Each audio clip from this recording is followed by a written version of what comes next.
రాజకీయాలకు ఓ హద్దుండాలి. మనం చేసే విమర్శలకు ఓ అర్థమూ ఉండాలి. చేతిలో ఫోన్ ఉంది కదా అని సోషల్ మీడియా వేదికగా ఏది పడితే అది పోస్ట్ చేస్తే దానికి విలువ ఉండదు. జనం మనకంటే తెలివైన వారనే విషయం మర్చిపోవద్దు. ఎందుకు ఇవన్నీ చెబుతున్నామంటే పద్మ అవార్డులకు కూడా కులాన్ని అంటగడుతున్నారు కొందరు మూర్ఖులు. ఎన్నో విశిష్ట సేవలు చేసి పద్మ అవార్డులను అందుకుంటున్న వారి స్థాయిలను తగ్గిస్తున్నారు. ఎంత దారుణం ఇది. మన దేశంలో పద్మ అవార్డులకు ఎంతో ప్రాధాన్యత ఉంది. పద్మశ్రీ, పద్మభూషణ్, పద్మ విభూషణ్ అవార్డులను అత్యున్నత పురస్కారాలుగా భావిస్తాం. ఇక భారతరత్నకు ఉన్న ప్రాధాన్యత అంతా ఇంతా కాదు. కళలు, సామాజిక సేవ, ప్రజా సంబంధాలు, సైన్స్ అండ్ టెక్నాలజీ, వాణిజ్యం, పరిశ్రమలు, వైద్యం, సాహిత్యం, విద్య, క్రీడలు తదితర రంగాల్లో విశిష్ట సేవలు చేసిన వారికి ఈ అవార్డులను ఇస్తుంటారు. సాధారణంగా ఏ పార్టీ కేంద్రంలో అధికారంలో ఉంటే ఆ పార్టీకి సంబంధించిన వారికి ఈ అవార్డులు ఇస్తుంటారనే విమర్శలు సహజంగానే వినిపించేవి. ఇప్పటికీ వినిపిస్తున్నాయి కూడా. కానీ ఈసారి విచిత్రంగా కులాన్ని కూడా ఆపాదిస్తున్నారు కొందరు వ్యక్తులు. ఇదేం సునకానందమోగా అర్థం కాని పరిస్థితి. కులాన్ని చూసి ఈ అవార్డులు ఇవ్వరనేది ఒకసారి గమనించాలి. ఇక్కడ ఎవరి రికమెండేషన్లు కూడా పనిచేయవు. విభిన్న రంగాల్లో విశిష్ట సేవలు అందిస్తున్న వారిని వెతికి మరీ గుర్తించి అవార్డులను ప్రకటిస్తున్నారు. అసలు ఏ రోజు మీడియా ముందుకు రాని ఎంతో మంది గొప్ప వ్యక్తులకు ఈ అవార్డులు వస్తున్నాయంటే సెలక్షన్ ఎలా ఉంటుందో అర్థం చేసుకోవచ్చు. అయితే ఈ ప్రక్రియపై ఏ మాత్రం అవగాహన లేని కొందరు చీప్ వ్యక్తులు నోటుకొచ్చినట్టు వాగుతున్నారు. ఇంతటి విశిష్టత కలిగిన అవార్డులకు కులాన్ని అంటగడుతున్నారు. ఆ వ్యక్తులు ఫలానా కులానికి చెందిన వారు కాబట్టే పద్మ అవార్డులు వచ్చాయని ఆరోపిస్తున్నారు. సిగ్గుండాలి అలా మాట్లాడే వారికి. ఎప్పట్లాగే ఈసారి కూడా గణతంత్ర దినోత్సవం సందర్భంగా పద్మ అవార్డులను ప్రకటించింది కేంద్రం. 5గురికి పద్మ విభూషణ్, 13 మందికి పద్మభూషణ్, 113 మందికి పద్మశ్రీ అవార్డులను అనౌన్స్ చేసింది. ఇందులో మన తెలుగు వారికి కూడా పద్మ అవార్డులు దక్కాయి. 13 మంది తెలుగువారు ఈ అవార్డులను అందుకోనున్నారు. వీరిలో విభిన్న రంగాల వారు ఉన్నారు. ఇక్కడ ఆయా వ్యక్తుల గురించి, వారు అందించిన సేవల గురించి చర్చించుకుంటే ఎంతో హుందాగా ఉంటుంది. అంతేకాని కొందరు వ్యక్తుల పుణ్యమా అని కులం గురించి మాట్లాడుకోవాల్సి వస్తోంది.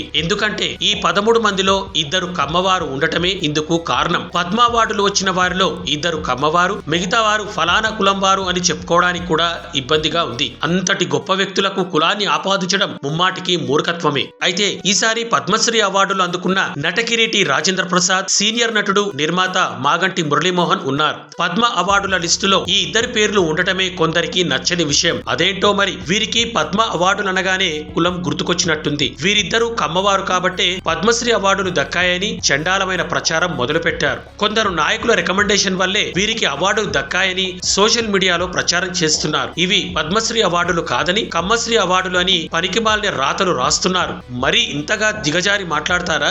కమ్మ కులంలో పుట్టినంత మాత్రాన రాజేంద్ర ప్రసాద్ పద్మశ్రీ అవార్డుకు అర్హుడు కాకుండా పోతారా? ఆయన నటకిరీటి. ఆయన సినిమాలు చూసి నవ్వుకోని వారు ఎవరైనా ఉంటారా? ఆయన నటనంటే ఇష్టపడని తెలుగు వ్యక్తి ఎవరైనా ఉంటారా? అంతటి గొప్ప నటుడికి పద్మశ్రీ వస్తే ఓర్చుకోలేని మీరు కులాన్ని అంటగడతారా? ఆయన ఎంత గొప్ప నటుడో మాజీ ప్రధాని పివి నరసింహారావు మాటలు గుర్తు చేసుకుంటే తెలుస్తుంది. దేశం క్లిష్ట పరిస్థితుల్లో ఉన్నప్పుడు ప్రధానిగా బాధ్యతలు చేపట్టిన మహానుభావుడు పివి. దేశాన్ని ఆర్థికంగా బలంగా నిలబెట్టి తెలుగువారి సత్తా ఏంటో ప్రపంచానికి చూపించారు. ఆ వ్యక్తి ఎప్పుడూ సమస్యలతోనే సావాసం చేశారు. ఒత్తిడితో పదవి బాధ్యతలు నిర్వహించారు. అలాంటి సమయంలో ఓ ఇంటర్వ్యూలో రాజేంద్ర ప్రసాద్ గురించి ప్రస్తావించారు పివి. మీరు ఇంతటి ఒత్తిడిని ఎలా తట్టుకుంటున్నారని జర్నలిస్ట్ అడిగితే నవ్వుతూ రాజేంద్ర ప్రసాద్ సినిమాలు చూసి అని చెప్పారట. తనకు ఎంత ప్రెషర్ ఉన్నా రాజేంద్ర ప్రసాద్ సినిమాలు చూసి రిలాక్స్ అవుతారని అన్నారు పివి. అంతటి గొప్ప వ్యక్తికి నచ్చిన రాజేంద్ర ప్రసాద్ మీకు నచ్చితే ఎంత, నచ్చకపోతే ఎంత? కొద్ది రోజులుగా రాజేంద్ర ప్రసాద్ కొన్ని వేదికలపై అదుపు తప్పి మాట్లాడిన మాట వాస్తవం. అందుకు ఆయన క్షమాపణ చెప్పారు. అలా మాట్లాడటం ముమ్మాటికి తప్పు కూడా. అంత మాత్రాన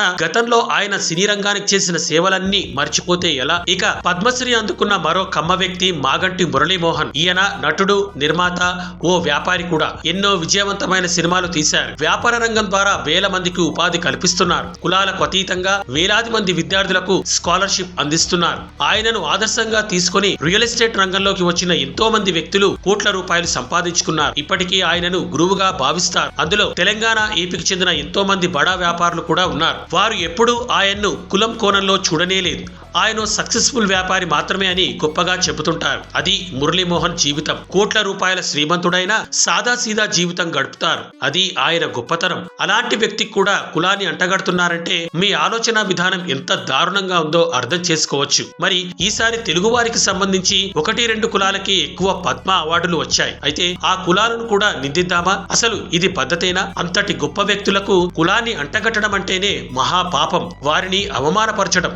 ఇక గతంలో ఉమ్మడి ఆంధ్రప్రదేశ్ లో ఓ గ్రాండ్ ఓల్డ్ పార్టీ అధికారంలో ఉన్న రోజులను గుర్తు చేసుకుందాం. అప్పుడు 2005లో పుల్లెల గోపీచంద్, లావు నరేంద్రనాథ్ లాంటి గొప్ప వ్యక్తులకు పద్మ అవార్డులు వచ్చాయి. ఆ సమయంలో కూడా కులాన్ని చూసే అవార్డులు ఇచ్చారా అని చెబుతారా? అసలు ఆ పార్టీకి కమ్మవారంటే నచ్చదు. అలాంటప్పుడు ఆ కులానికి చెందిన వ్యక్తులకు ఎలా అవార్డులు ఇస్తారు? ఇక 2007లో మోహన్ బాబు కూడా అవార్డు ఇచ్చారు. అప్పుడు కూడా కులమే ప్రాతిపదికగా మారిందా? అప్పుడు కూడా ఆ సో కార్డు పార్టీయే కదా అధికారంలో ఉంది. ఆ లెక్కన కమ్మ కులానికి చెందిన ఎంతో మంది గొప్ప కళాకారులు, సంఘ సంస్కర్తలకు ఇప్పటికీ పద్మ అవార్డులు దక్కలేదు. వారు అన్ని విధాల అర్హులే అయినా అవార్డులు రాలేదు. అంత మాత్రాన ప్రభుత్వాలను తప్పుపడతామా? ఏ సమయానికి జరగాల్సింది ఆ సమయానికి జరుగుతుంది అంతే. గాన గంధర్వుడు బాలసుబ్రహ్మణ్యం, మెగాస్టార్ చిరంజీవికి రెండు అవార్డులు వచ్చాయని విమర్శిద్దామా? వారు ఆ అవార్డులకు అర్హులు. అంతేకాని ఇక్కడ కులం అన్న ప్రస్తావన లేనే లేదు. అందుకే మనం విమర్శలు చేసేటప్పుడు కొంత జాగ్రత్తగా ఉండాలి. నోటికేదొస్తే అది వాగేయడం, సోషల్ మీడియా ఉంది కదా అని ఏది పడితే అది రాసేయడం మంచిది కాదు. జనం చీ కొడతారు. ఇప్పటికైనా కళ్ళు తెరిచి చూడండి. ఈ ప్రపంచం